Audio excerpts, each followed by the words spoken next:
Good day, everyone. Another video, another lesson for today.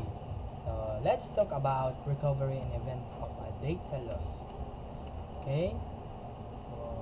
Let's diagnosis. What happened? What and when?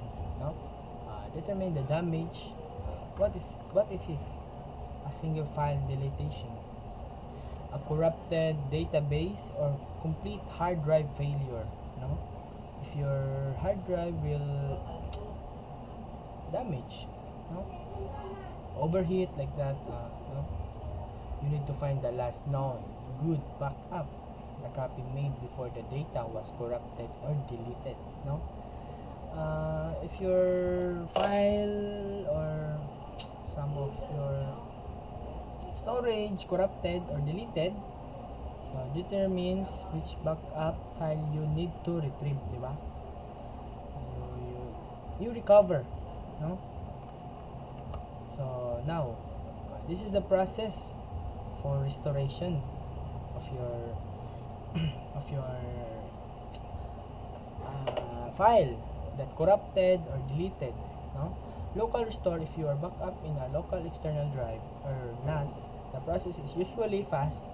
You simplify, copy the files directly from the backup media to your computer main drive, or use a specific restore utility like a system image store. Remote restore the cloud. If the backup is offsite in the cloud, you must download the file over the internet. This is the secure but can be slow if you have a large amount of data. So this is the example of the cloud storage, no? You must download it in file internet.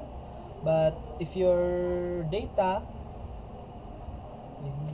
if this is not enough of your data, so it can be slow, no, of large amount of data that you have. So it can be wait until your file is downloaded now. So it can be saved. So BCX restore source code.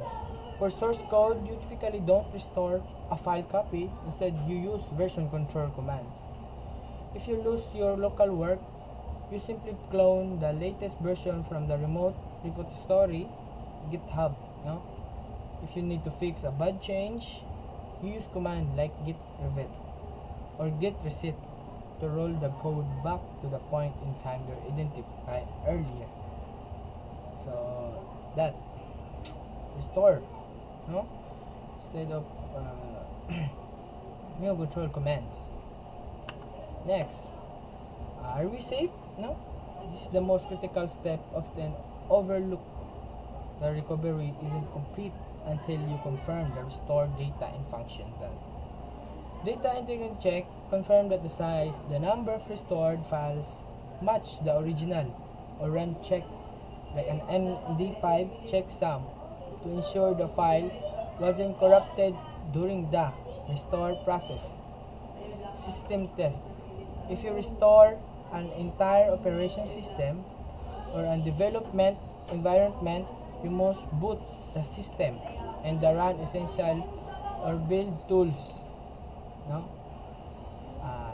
That's all. Thank you for watching.